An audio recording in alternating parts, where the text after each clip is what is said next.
Outside my window in my bedroom, I have an orange tree. So I was laying in bed one day, and all of a sudden I see this big, huge, yellow monarch butterfly. Didn't think anything of it. So I go downstairs, I'm drinking my coffee, I'm sitting outside, and here's this big, huge, big yellow butterfly, and it's just flying over me. It's like, oh my gosh, that's Meikel. And as soon as I said that, the butterfly takes off. Then we went up to Tucson, and as we're driving down, there's all these yellow butterflies, all like millions of them. We get up to the gem show. First booth I get to, the guy has butterfly necklaces, and there's my yellow monarch butterfly right there. What has happened through the yellow butterflies is that, because I'll hear him now every now and then, yellow is our sign. Hi, everybody. Welcome to the Ask Julie Ryan Show. It's where we blend spirituality and practicality to help you live a life of purpose and joy. We have Hanne Hansen on the show with us today. Hanne's son passed from a rare disease, but the deeper trauma came from the cold, dismissive treatment they received from doctors and hospital staff, an experience that led to a legal battle.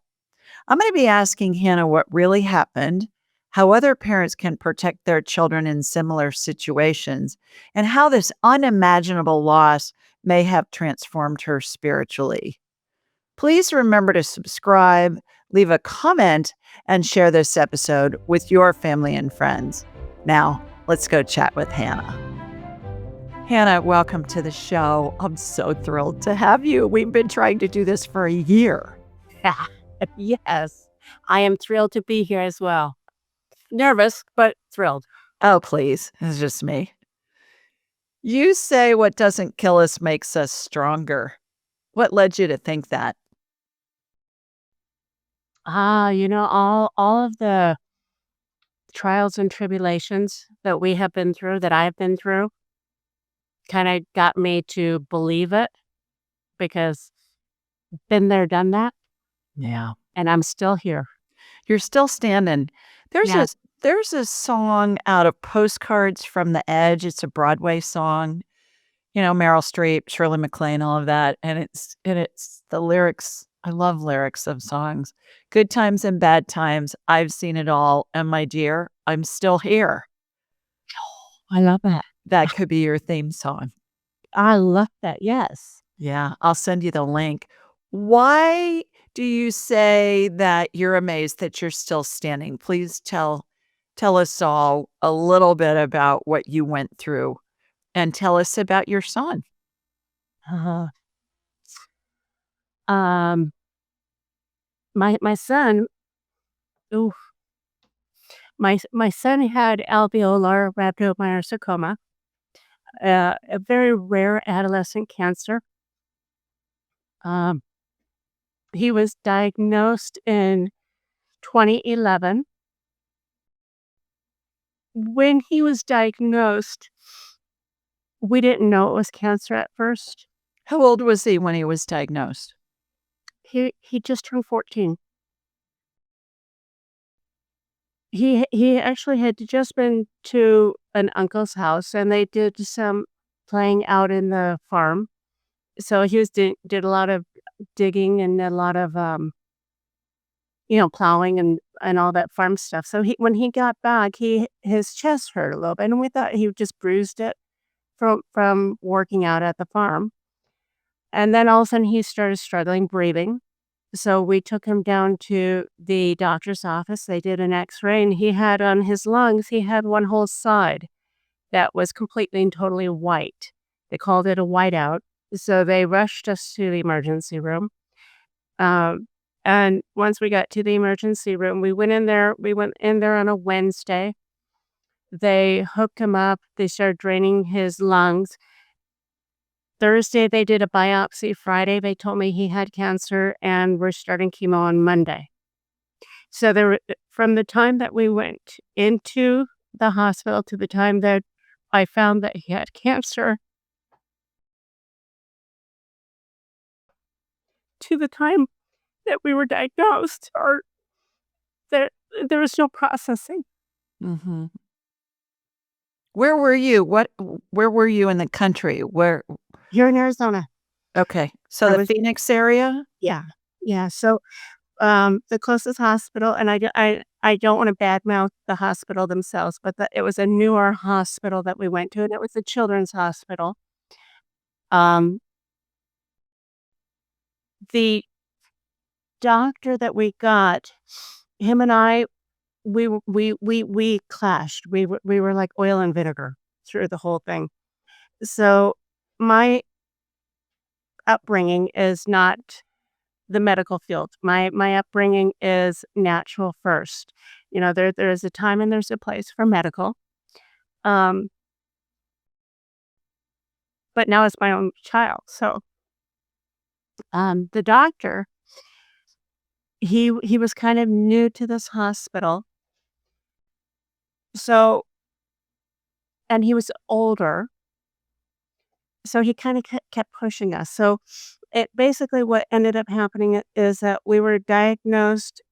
He told me what we had on Friday. He said, "We're gonna start chemo on Monday." So I started going on the internet, finding out what else can we do?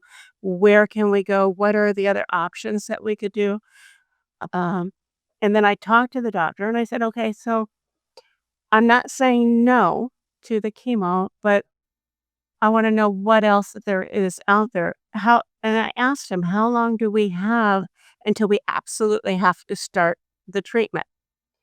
And he said that my son was stable, he was doing good. He says, "So we have about a week before we have to make a decision to do something." I said, "Okay." So I started doing the research. I looked at the Gerson therapy in Mexico. I looked at Switzerland. I looked at the MD Anderson in Texas and all these other places that had the treatments. The problem was is that my son was under at the age of 18. So a lot of these alternative places wouldn't take him. And but getting that answer was like tooth and nail. And what ended up happening was at the hospital, when we were at the hospital, um, every time I turned around, the doctor would approach us. So I'm sitting here on the computer, and every 5 seconds, he's sitting there and, "Well, what did you find out? What are you gonna go do?" "Well, I don't think that's gonna work," or the nurse would come in. So it is you had no time to sit and think and come up to a conclusion because every time I was doing the research, energetically, he came in and smacked me in my face to bring me down. Because as soon as I found something that might work, he came and he badmouthed it. He told me that it wouldn't work and for this or for that. I was already broken down. I was already in fight or flight mode. So having him, who is supposed to know what he's supposed to be doing, tell me that none of this would work and it's would be dangerous. Um, it was hard. It was hard because there was no support. There was no he said that he would support me, um, and then turn around and do exact opposite. So, then I found out that on the paperwork, he told me that my son had stage 3, and then when I saw the paperwork come for when we were supposed to start the chemo and when he was doing all the prep work, he classified it as a stage 4. Hmm. What's the difference between the 2? What's the difference between a stage 3 and a stage 4? The only thing that I can tell really what the difference was the dosage of the chemicals. Stage 4 is bigger, it's more mass than a stage 3. What he told me was that Meikel's tumor, it was like borderline stage 4, so he wanted to err on overdoing it rather than underdoing it. Um, and in the long run, that actually kind of hurt because what that meant and I didn't understand any of this. I did not understand it when we were going through it. But by classifying it as a stage 4 with all the roadmap and all the chemicals straight through, higher dosage for everything, but he was technically a stage 3. He should not have had such a high dose throughout the whole thing. So, I mean, the man just made my life miserable through the whole thing. Um, it got long, it got drawn out, it got ugly. It got very ugly. Um, he kept cornering me anytime I was trying to catch my breath. I do a lot of energy work. I do a lot of I'm a pranic healer as well, so I balance myself with the energies.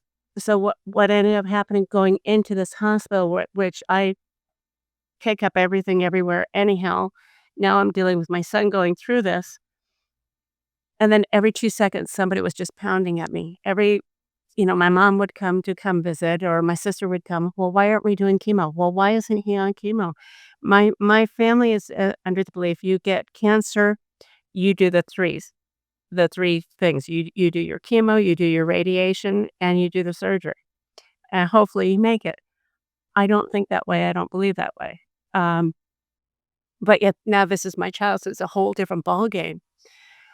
So wh- what ended up happening was my mom came to come visit us in the hospital, and she asked, "Why aren't you guys starting chemo yet?"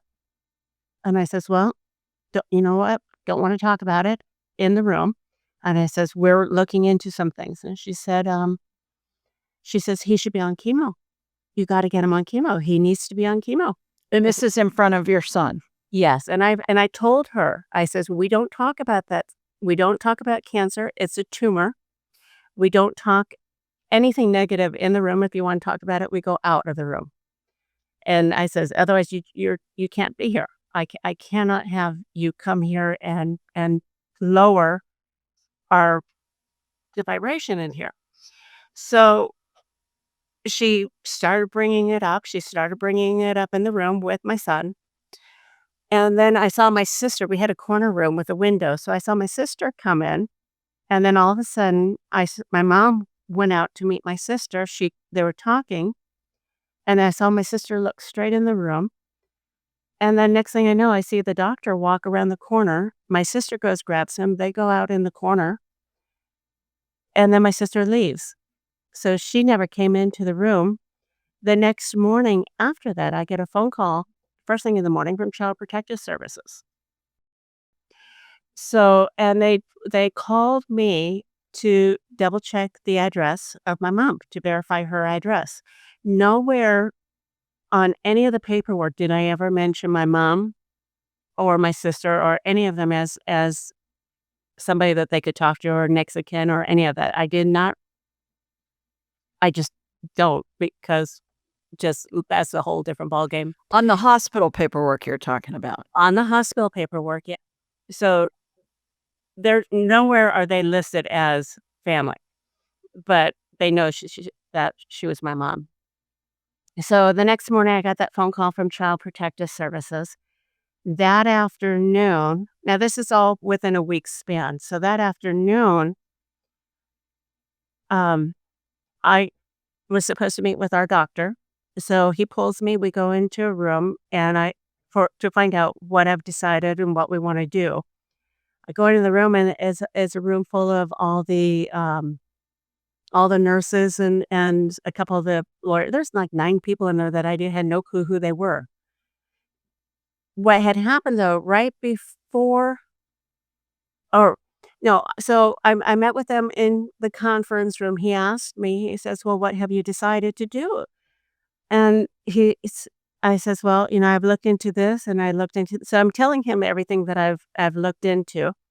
And then he says, "You know what? I think you're putting your son's life in jeopardy right now, and I don't think you have his best interests at heart." And I says, "Well, you are sadly mistaken." And he says, but he kept saying this, and he kept saying things over and over and over again. And it wasn't until after that I realized it was because 2 of the people in the room were lawyers for the hospital, and I didn't know they were lawyers. So and then he says, "Well, what should we do?" And I says, "You know what? I'm not gonna be threatened. I'm not okay being threatened." And I says, "You know what? I would like you guys to get him prepped. I would like you guys to get him strong and ready, and we're gonna transfer out."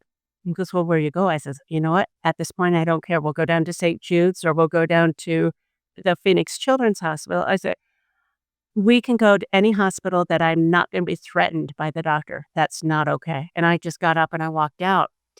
when I walked out, I ran into another doctor that was in staff, that one of the rotating teams. He sat there, he told me about the roadmap. He told me about all the chemicals. He showed me the routine. So when you get cancer, you're given a roadmap, and the roadmap says, week 1 through 6, you'll be on this chemo, and then we'll do scans here, and then we're going to do this. First doctor never told me any of that. He just said, we're starting chemo on Monday. He didn't give me any paperwork. He didn't explain anything to me. He didn't tell me what any of the side effects could be. Nothing. I was supposed to just kind of keel over and be okay with it. So the second doctor explained it all to me, and I asked him, I says, okay, if we do this, could I have my son on some alternative stuff? Could I have him maybe taking turmeric, or could we go all alkaline, and can we try this and that also? And the doctor said, absolutely. So I signed the consent form, and I says, I'm signing the consent form with the understanding that this first doctor, I do not want him anywhere near us. And he said that this doctor was part of the rotation. I said, he can come take his temperature. I don't want to talk to him. So I signed the consent form. A couple of hours later, here comes Child Protective Services. They took temporary custody of my son, even though, because the first doctor called Child Protective Services, even though I signed the consent form with the doctor, didn't matter. They didn't think I would follow through with it. They thought that I was going to put my son's life in jeopardy, that I wouldn't follow through and do the chemo and do the whole protocol. Um, what they did was they took the temporary custody, and then they did an emergency hearing. So my mom got the temporary custody. We're still in the hospital. So now I have to leave my son every day for almost 5 weeks to this hearing. And then at the hearing, there's child advocates, there's the doctor's advocates. Oh my gosh. So what I found out was that my sister had gone to the doctor when they went around the corner. My sister told him, do anything you can to make her start the chemo. So that's when he called Child Protective Services. So even though I signed the consent form, they still didn't believe me. And I says, once you start the chemo, it's kind of like penicillin. When you can't stop it in mid, because that's the worst thing you can do. So after about 5 weeks, and it was hard because my son got out he got out of the hospital. He was not allowed to come home. He had to go to my mom's house. And him and my mom, not the best of friends. They tolerated each other. My mom and I tolerate each other.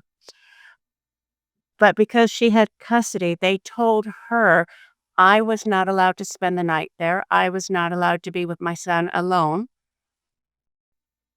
And I could call, but she had to be in the room.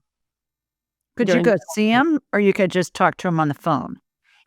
I could see him if my mom was there. She had to be there. Did she allow you to come see him? She did, following those guidelines. Yes. So after the 5 weeks that we went to the court, I finally got my strength up, and all of a sudden I heard, do what you know how to do. So what I did was, one of the things I learned in chronic healing was, when you have adversity, what you do is you surround everybody in pink. So I just imagined everybody in that courtroom, and I surrounded them in a pink ribbon. And that was the first time that I actually had all my wits about me. So I enveloped everybody. I got into the courtroom, everything shifted, and then the judge at that moment says, you know what, this should have never come in front of his eyes. It should have never, ever, ever happened. So they dismissed it. They apologized. They got hold of my mom and said that, I got full custody back again. So Meikel, he came home with me, and then we just kind of went from there. It's from from the time that he was diagnosed, it was April of 2011. Wi after we had the court thing, as soon as that was done and over, I switched hospitals. I went to another hospital. I got a different doctor. Oh my gosh, we love the new doctor at Phoenix Children's Hospital. Whole different ballgame. What I found out was that part of the reason why we had so much difficulty was because this doctor at the old hospital had somebody right before us that also questioned him and challenged him. And then here I come challenging him also. So that's why I think he was a little bit not nice because I don't think he liked being questioned and challenged. And now I'm the second person. Shouldn't have happened, but I became friends with the person that was at the hospital before I was. And she said pretty much the same thing. Same thing happened to her as happened to me. Um, so then went to the other hospital. We were doing the treatments, and then towards the end, Meikel's cancer started it started to grow. And at one point, the doctor came and he says, he should have never been diagnosed with the stage 4. This whole protocol is too strong for him. But again, once you start it, you're not supposed to alter it too much because it's a very rare adolescent cancer, so there was not much studies done. So, yeah, we got a Make-A-Wish trip. He was getting better. We stopped the chemo. Um, we came back. He's did the last dose, and that was it. Oh, jeez. When you told me this story when I met you, I thought, this is the most incredible story I've ever heard about a child being taken away from his only parent that during such an horrific time in his life, let alone your life. Did you have any recourse against the first doctor at the first hospital? I probably could have. I probably should have, but I was beaten down. You know, um, fighting a hospital, fighting a doctor, you have to have somebody really, really good, and you have to have the finances to go do that. Uh, I was I was done. Well, I don't think you were dumb. I think you were a victim of the system. And when when you first told me this story, I remember thinking, "Good heavens, is this the way that it is throughout the rest of the country? That if parents want to make a medical decision for their children and they go against what the medical providers want that decision to be, is it still the same that they don't have rights for a child under 18?" Last time that I checked, yes. Yes. If the child were to go in for a cold or a broken leg or something like that, not a big deal, but if they deem it's for their best, as if the cancer are more terminal in some kind of way, then the doctor can pull the Child Protective Service card on you because they're under 18. What I found out later, one of the communities that I was involved with was called the Melonhead Foundation, and they helped me tremendously. Um, her daughter had cancer also, um, but what I have found out is, and we all know it to some extent, but to go through it, you really get to know it. Mhm. When a child has cancer, the money that goes on behind the scenes with the pharmaceuticals, it's kinda like vaccinations. They get a kickback from the vaccination. So, when I s at one point, I started doing the research, and I saw the money that goes with having the chemo. it's a for them, it's a no-brainer to go do it. It cha the whole protocols as far as all the chemos and all that, that hasn't changed in over 60 years. None of it has changed. The whole all the chemicals that they use, they haven't adapted it or morphed it or added any any kind of complementary medicines at all because it they don't get compensated for it. So, being under 18 is a freebie in essence for the doctors. They don't know how to handle it either, I don't think.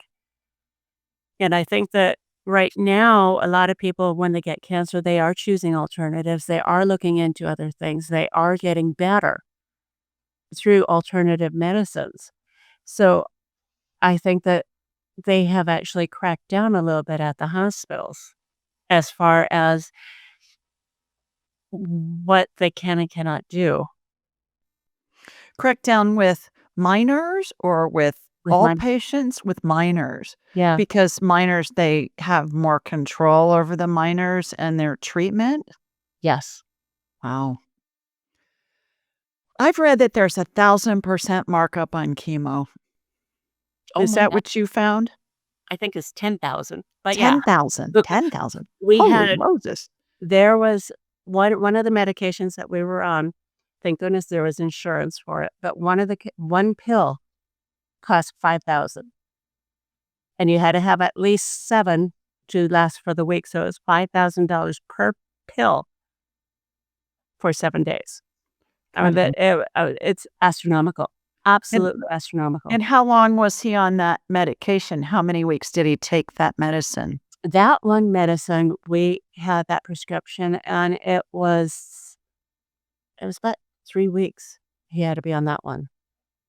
Most of them they put through a port, and we had to go in for it, but there was a couple of them that we got, pills, so we didn't have to go in. But we were in the hospital almost every day. Goodness. How was your son through all of this? I mean, what did he wanna do himself? And secondly, what did he say to you when he couldn't be with you? He Meikel's a rock star. I mean, he was the adult in between us, so he was, ah he didn't say that much as far as the cancer. He asked me what it is that we were gonna do. I was very careful with my words around him because I didn't want him to get scared. I didn't want him to hear from somebody else. I wanted to keep him positive. I wanted to keep his whole outlook like, "We're gonna fight this, we're a family of magic. We're gonna beat this." So, he was positive through the whole thing. Um, when he was at my mom's house, he says, "Mom, we're gonna get through this. It's okay." That's what he told me. He said, "We're gonna get through this." So, he was okay. He knew I was in there fighting. Every day after go to the court, I go up to my mom's house and kinda tell him what they said. We he was not only my son, he was my best friend.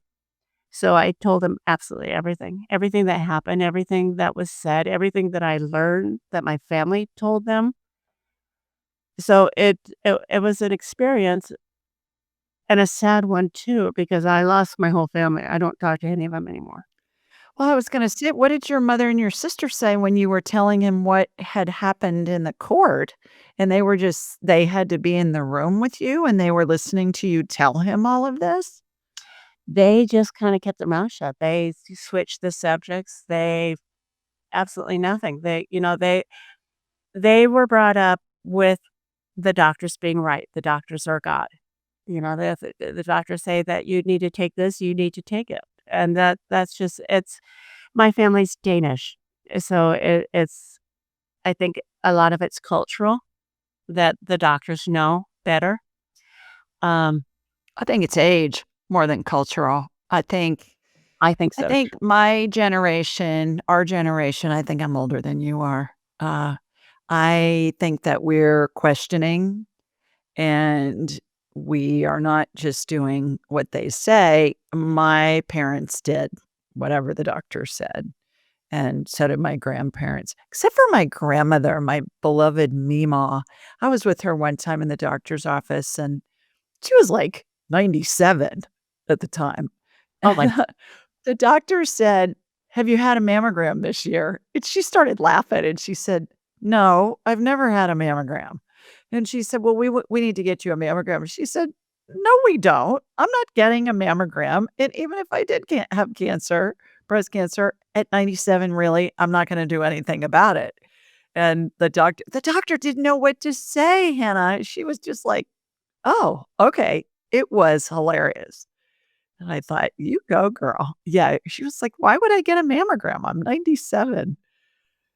It well, was and interesting. I think it's funny that because I have clients all day long, and I work with an older clientele, and they go to the doctors, and the doctors are saying, "No, you know, you're this age, so you should be on these you should be here," and they're healthy as a horse, Right, and because 'cause they're not on all those drugs. yeah, yeah, Yeah. so they come to me and they say, "Well, what should I do?" And I says, "Listen to your body. What does your heart tell you?"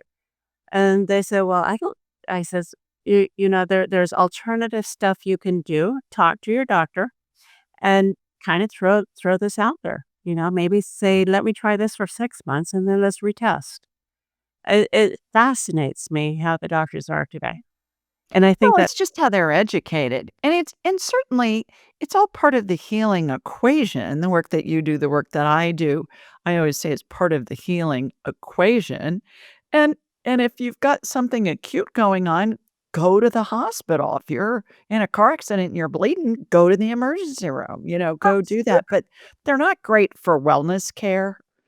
They've been taught to prescribe and do surgery, basically, that's just the model, and you're right about the business model. I was in it for 30 years as an inventor and manufacturer of surgical devices that are sold throughout the world that are designed to help people. So I understand the medical machine, especially here in America, but I think it's all part of the healing equation. The thing that mortifies me is you were in a position where your rights really were taken away from you about how you wanted to treat your child to the point where you lost custody of him and you were tied up in courts when that was time you could have been spending with your son. yes, Yeah. So your son was with you when he passed? he was. Okay, and grandma and auntie were nowhere to be found? What happened there? He passed in the morning, early in the morning. My mom at that point, she was coming over here to check on us to kinda say hi to him. I stopped talking to her and telling her what we were doing, or, she was just a friend coming by to say hi. That's kind of, um my son, he passed early in the morning. He started struggling to breathe. Alveolar rhabdomyosarcoma, it's a really funky cancer. It's not something solid. It's more like the the way the doctor explained it to me, he says it was more like a web, and the web was, like, surrounding his lungs, so what it did was it encapsulated his lungs and suffocated him, and everything around it. There was one point where the tumor was going around his spinal cord, and I started doing some energy work on him, some chronic healing, and I had some other friends help me. So we got it to shift, we got it to move away from the spinal cord, but then after that last dose of chemo, it was like sugar. Somebody fed it sugars, and it suffocated him. It just encapsulated him, and just he couldn't breathe. We were on oxygen the last week and a half, and it was very fast after we started taking that last dose. Um, and then after my son graduated, we did the shortly after we got the celebration of life, and my mom was there, my sisters came, and they're just like, "La, la, la," like nothing ever happened. They see nothing wrong with what happened. It was like no big deal to them, and I should just get over it. And so and I've come to the point where I'm not angry at them for doing what they did. It was their lesson. It was my lesson too. It made me very strong. Um, I just don't have to be best friends with them. I Yeah. love them. They're family. I just don't have to be their friend. So Mhm. I wish them well. It was their lesson. It was my lesson as well. It's all good. Well, that's my next question. How do you forgive that? Oh, lot of work. That's a A lot of work. lot of Yeah. work. Yes. I actually had a reading from someone. Um, I want to say about a year after my son had graduated. I had a mediumship reading, and my son came through crystal clear. He always does. And he says, "Mom, I don't know how you're forgiving them. I would not be able to." I was like, but yeah. So my the what helps me is to remember that my mom is much older. She's not from this country, and so I'm not angry with my mom because I know it's cultural. I know thought she was doing what was right. It's my sister that I have an issue with. But then again, what I'm remembering is that she is here learning her own lesson. She is on her own journey, and that was part of her lesson. And if that lesson meant that her and I were supposed to break away and not talk anymore, then that was part of the plan. I don't know. I'm not going to question it, but it's part of the journey. You know. Well, and to give her and your mom some grace in that they believed they were doing the right thing for your child, even though it went around what you wanted. And that's a whole different story with the boundaries and stuff. But then for you to set the boundaries that you need in order to move on with your life, and that's okay too. And I would think would be expected because how do you ever trust somebody that does that with you with your own child? No. Yeah. So wish them well, like you say, and then you just draw that line in the sand. And it's like, you know, see ya, bye, have a nice life. I'm with you, girl, on that. Does the pain ever stop? No. It changes. It morphs. Tell us about that. Um, when he first graduated, it took me about a year to be When able. you're saying he graduated, meaning he went to heaven, Yes, he yes. transitioned. He Yeah. transitioned. When he first transitioned, it took me about a year to even wanna walk out the door. Helping Parents Heal was there. I don't even remember how I found them. So I went to some of their meetings. I'd be driving, I'd break down, have to pull over on the freeway, turn around, go back home. It took a while. Um, it gets easier. I did go to a lot of mediums. Not a lot, not a I take that back. I went to a couple really, really good ones, and what I did was I would either go and get a reading on my son's angel date, the day that he passed, or on his birthday. And my son would come through and he would tell me how wonderful he's doing over there, and he would tell me how he's growing and that helped me. By knowing that he was doing so good, helped me. So then you just keep going. Couple of questions for people who don't know, and I love helping parents heal and have been involved with them as a speaker at their events and on their Zoom calls with families. What do you call them? Spirit families? What do you call them? Bright light families? Shining light parents. Shining light parents. That's it. And Please tell everybody a little bit about that just marvelous organization. Oh, Helping Parents Heal. Elizabeth, she is the founder of Helping Parents Heal. She lost her son and her daughter, which I didn't know about at the beginning. I just knew about her son. So Helping Parents Heal, they have so many reference materials. They have a lot of books on the afterlife. They have books from parents that have lost children that explain their journeys through everything. They have um, they have meetings once a month where you can go in person. Mhm. Um, and you talk about your child. It's part of like going to a counselor, a grief counselor, but All you're over the world. Don't they have all aren't over they the don't they have world. Yeah. meetings in a bunch of countries? Oh my gosh. I pretty much everywhere as far as I know.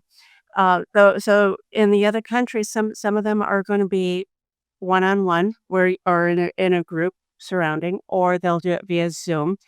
They also have affiliate groups where if you are a parent of maybe a suicide, maybe you lost a child to suicide, they have a group just for parents with suicide. They have groups for parents that lost to fentanyl or to other kind of drugs. And then I think they have a cancer one. They have one for the parents they of an only child. So there's just many different affiliate groups that they have. They have a YouTube channel as well. And on the YouTube, they would record meetings like with you and some of the grief counselors and some wonderful mediums. So even if you're not there live, you can watch the replays, and you always get a benefit. So you can listen to somebody else's reading, but you can always grab something that means something to you. So I just can't say enough about that organization. It has helped so many people. Well, and Elizabeth's the founders she's been on the show. I've had her on the show, so we'll link it in the show notes. Her idea was to bring in ways to help the parents know that their child was still around them just in spirit form. And it's different from a traditional grief group Oh, with psychologists or social workers. Certainly, there's always application for that. But this is very joyful, very spiritually centered, not in a certain dogma or religion, but more from you can communicate with your child and your child is with you and your child's going to give you evidence to let you know that they're with you because they're telling you stuff that's going on in your life and you're thinking, okay, there's more to the story here. And that's the thing that's the most fun for me when I'm talking with whether it be parents who have a child in heaven or somebody I talked to a client this morning whose 107-year-old mother passed last week. oh, wow. And she lived with her. And we were talking with her and the mother's spirit said, because my client was wanting to know what the mom wanted for a funeral or a memorial service. And the mom said, "Do whatever makes you happy. I don't care. I'm in heaven. It's amazing here. Wait till you get here and see it. It's amazing." And then the funniest thing, Hannah, was the grandmother came in. My client's grandmother came in and she said, "And don't worry about the eulogy because she's not dead. She's just in a different form now." It was hilarious that she said that. And the grandmother was, I wanna say Norwegian. She was from one of the Scandinavian countries, and she was like, "Don't even bother with a eulogy because she's not really dead. She's just changed forms," which I thought was amazing. Which leads me to the question of, how do you know somebody's a good medium? That's a very good question. I have been to a lot of mediums through the years. Um, I think you just know. I have been to some very bad ones before to where How can you tell they're bad? What, they're not getting anything? well, the only way that I knew that they weren't quite right And it wasn't until after was one of the mediums that I went to, and this is way before my son was ever sick. I went to one. And she told me I had a curse, and she told me I needed to get this candle, and she would do this whole big sacred thing, and for $300 per candle, the more candles, the better. Mhm. And I left there, and I felt absolutely horrible, and then I sat with it for a little bit, and then I realized, I don't think so. That doesn't feel right. So what I have discovered for myself is that I have to feel it. And I when I look at a name, if I go through and I wanna go to see a medium and I don't know anything about the person and they weren't recommended, I have to sit there and I might do a muscle test and to see if it's right, or I might get my pendulum, or I'll ask my son, I say, "Meikel, is this the right medium for me?" I said, "Give me a sign," and a picture will fall down of his or something will move that's just so he lets me know now. He says he'll give me that absolute yes or no. Um, I have been to a couple of mediums via Zoom with some and one of the things that I don't care for, and it's me personally, but when I have a medium and I get a reading from somebody, I don't want them to start talking about their personal stuff, and I have them only for an hour, and if we sit there and we start talking, and she brings people through, and she goes, "Well, it's kinda like this," and then she goes off on a tangent and tells me about her kids that they're playing and off the subject, and now we're talking about her, and nothing to do with anybody that's coming through. That means she never got a connection, and we should have ended the call. And you won't know that until you actually start talking to somebody, whether I don't like to feed information. If you don't get anybody for me, you don't get them, and that's okay. Mhm. But don't lead me on. Yeah. I do it differently, and that is we have so many thousands of spirits around us all Oh, the time that I tell people say, "Well, who's around me?" I'll say, "I'm not gonna live long enough to talk to all the people spirits that are around you. So, who do you wanna talk to? Whether you knew them or not is irrelevant." As soon as we think of them, we connect our satellite dish head to their frequency, and every spirit has a frequency they keep throughout all their lifetimes, and then we start talking to them, and it reminds me of priming a water pump at a well. You gotta pump it a few times to get it to really flow, and they get chatty. They're very chatty. The thing that I found too is we can't control what they say. We can't control what their responses are, and you're smiling, so you know this. We can only make a statement, ask a question, and then be open to what they say, and it may not make sense to us at the moment we hear it.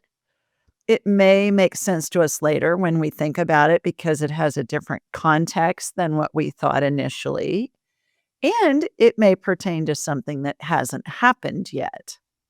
The absolutely. other thing is I always say we need to be open to how we interpret the information. Somebody may say, well, look for the butterfly, and you're looking for a butterfly in January in Michigan. Well, there aren't any butterflies flying around in January in Michigan outside, anyways. And so maybe you'll see a butterfly on a magazine ad or on the side of a plumbing van or on a billboard or in a movie or a piece of jewelry or something like that. So I always say, keep open for that. Have you experienced that Oh, yourself? yes, I have. Yes, I have. Can you give us a couple examples? So, butterfly, we'll use your butterfly. Well, I must be psychic or something. I did. I must be. Yeah. So, outside my window in my bedroom, I have an orange tree, and when it blossoms, I'll get little butterflies and hummingbirds and all that. So I was laying in bed one day, and all of a sudden I see this big, huge yellow monarch butterfly, and it's just flying around. I'm just admiring it. I'm just looking. It's like, oh, that's pretty. That's really, really cool. So didn't think anything of it. So I go downstairs. I'm drinking my coffee. I'm sitting outside, and here's this big, huge, big yellow butterfly, and it's just hovering all the way around me, just kind of like flying. And it's like, wow, I've never seen that before. Still just not noticing it. And then it goes, and then it goes to a tree, and then it comes back, and it's just flying over me. It's like, oh my gosh, that's Meikel. And as soon as I said that, the butterfly takes off.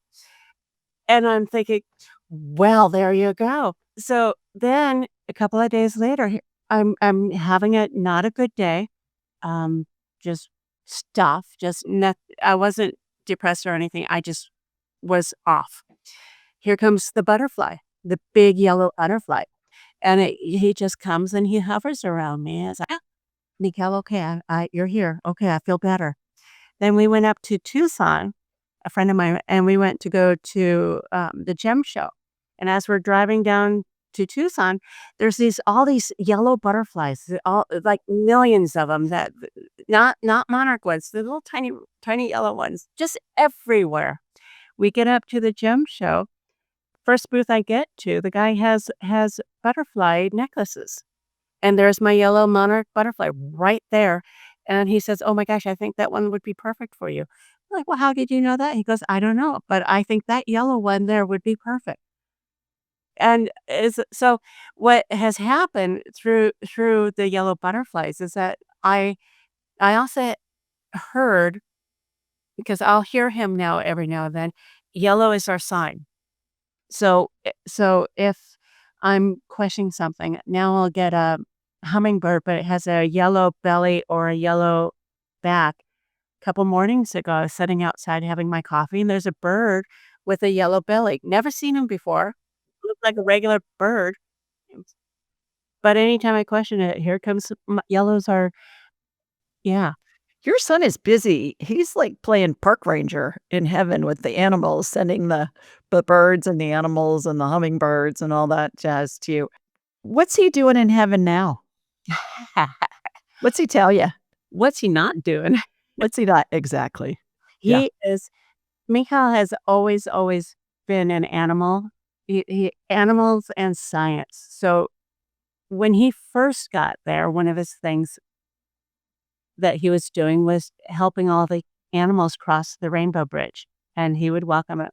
And what he told me through a medium, he says, "Mom, you would be amazed at all the animals that are here. You've never even witnessed them because they were long extinct before." Oh. So Like Jurassic Park. Jurassic Park, yes, he says that he takes care of the animals right when they cross the bridge. But what he also told me too, which I absolutely loved, he said he's still going to school. He is still continuing living as though he were here. It's just a different dimension. He said that and I don't know what the term is, but kind of like at a college, you have that one person that kind of takes care of everybody in the dorm room. The RA, the resident assistant or something like that, yeah. He's doing that for all the kids that have crossed over that are going to the school. So what he's doing is he's now helping those that just cross over to help kind of show them around and get their bearings. But yeah, he's doing just incredible stuff over there. Couple other practical questions as we're winding down here. Number one, for parents who find themselves in the heartbreaking situation that you found yourself in with the doctors and the child protective services and all of that, do you have any suggestions or words of wisdom for somebody that is either facing that right now or has the potential to be facing that? Is there anything that you learned from that that you would suggest they do to avoid the heartbreak that you went through just with the courts and the, child protective services and all of that? I would make sure that you would have an advocate with you that is on your side, like a very strong friend, a sounding board, somebody that you can bounce your ideas and your thoughts off of. If I would have had a confidant, somebody that just to be there, just not necessarily hold my hand, but just to be my sounding board, my voice of reason, because when you go through that, all reality just shuts down. Everything that you don't know because your brain just flips because now you're in survival mode. So if I think that anybody that is going through that or um, knows somebody that goes through that, make sure you have an advocate with you. You have somebody, maybe not even that is close to you or close to your family, maybe just an acquaintance that can be an outside ear. Have them come in, have them sit with you when you listen to the doctors because they twist their words and sometimes they say things. The one he told me he was doing stage 4 instead of I had no idea. I didn't know what that meant until way after the fact. So, but if I would have had somebody with me on my side, not family, I think I would have been in a much better place. Would you recommend recording those consults on your phone? Absolutely. Mhm. Absolutely. That just came into my head. I don't know I don't know that they would like it so much, but I just had that thought come into my head, record the conversation on your phone, and then that can be transcribed very easily.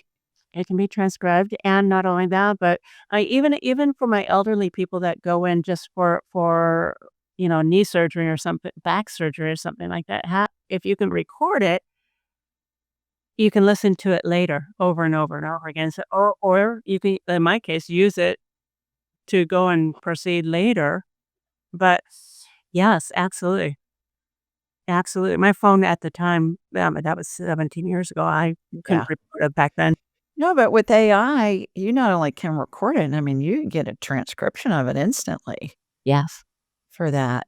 And then another practical piece of advice that you can share if you feel led is for parents that are just starting the grieving process because they have a child that's in heaven now. What do you recommend would be maybe the first steps they can take to start piecing back together their broken hearts and their broken lives? I would try to find a support group, helping parents heal or something with the church or y- get a friend, somebody that you can talk to. With me, I couldn't walk out the door for a good year. So for me, books. I found and any book that I could find about the afterlife, anything from a parent that lost a child, books about grief, that kind of helped me change my mindset around a little bit. Mhm. Everybody's different. There's many steps to the grief process. So, and everybody's belief is a little bit different. So Mhm. for me, books were great to start with because I wasn't ready to talk about it. I wasn't ready. It took me a long time to even acknowledge that he wasn't here. So it's hard. It's because there's no right answer. Well, I think that is the right answer. It's whatever you're led to do. Yes. Yeah, wonderful. Last question, why do we incarnate? Oh, all the lessons that we have to learn. Oh my gosh. We incarnate because we have lessons that our soul wants to know. We have things that we haven't worked out 400 lifetimes ago that we're still trying to accomplish and to learn and to grow with. And my son, he told me, he says, "Mom, I needed to learn unconditional love, and I learned it through you." And he says, "So I didn't need to be there anymore." And he chose to leave via cancer because that was gonna be the easiest for me, because that way I had time to process the fact that there's a possibility he's gonna leave. So, we come to learn something. Unconditional love. For me, I think it's unconditional forgiveness with my family, but yeah, Yeah. Well, and he chose to leave via cancer because it gave you the opportunity to, if this is even possible, to prepare yourself for his inevitable departure versus being killed in a car accident or something happening instantly. Yes. Yes. If that would have happened, if it were instant, my heart bleeds for the parents that have lost just like that because it's such a shock. It's such a traumatic jar to the whole system. And some parents, they don't know why they've lost their child. They don't know what happened. So the unknown it is a huge form of PTSD because there's no rhyme or reason why it happened. So you can't process it. Mhm. It's you have a hole, and you have to have an understanding to have a not closure, but a little peace to understand. It's yeah. Yeah, if something would have happened where he would have left quickly, I can guarantee you I wouldn't be here today. I probably would have left. You are so remarkable. You're you're courageous. You're amazing how you've been able to survive this and put your life back together. And one of the things that I admire the most about you, Hannah, is that you're not only turning your pain into something that's helpful in you continuing with your life, but you're helping all these other parents who have just started their journeys. So thank you for having the courage to come on and tell your story and make recommendations to everybody that's listening because we all know somebody who's lost a child. And it doesn't just pertain to children, it pertains to anybody who's lost a loved one. And I don't think we get out of that in this lifetime. We all go through that. And heck, we're going to be there ourselves someday.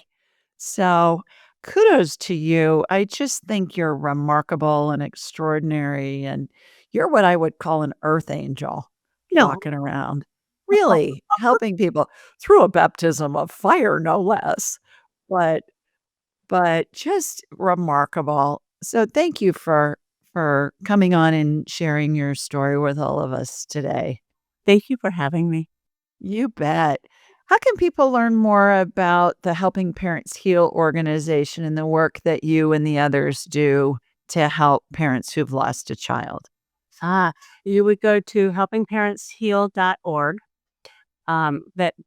get signed up for their newsletter. And if you go onto their website, they have different tabs up on the top so you can get all the resources. You can find out about all the affiliate groups that they have. Their next meetings, you get to hear stories from parents that have lost children and their miracles and just all the wonderful bios of everybody. They also have a caring listener. So if you are struggling and if you do have a hard time, they have a whole tab up in the top that have all the caring listeners. So 24/7, find somebody and you can call and talk to somebody at the moment. We have a YouTube video. You can go parents helping parents heal.org on YouTube, and then you can watch all the videos from all of our speakers that we have had. And it's free. Right, right. And it's global.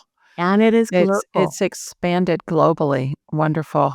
I recommend a lot of my patients that have lost, even if it's not a child, even if it was a grown up, I recommend them going to that site because the information that is on there, I think it's unilateral. I think it helps everybody that has lost somebody. I I agree. I don't think it's just for parents. I agree. Whether it be a grandparent or a friend or a colleague or whomever, I agree. It's an amazing resource. Absolutely. Absolutely. All right. Well, thank you so much again for sharing your wisdom with us. And everybody, we are sending you lots of love from Sweet Home Alabama, mwah, and from Arizona too, where Hannah is. We'll see you next time. Bye, everybody. To enhance your spiritual journey, click on one of the videos below and remember to subscribe, leave a comment, and share this episode with your family and friends.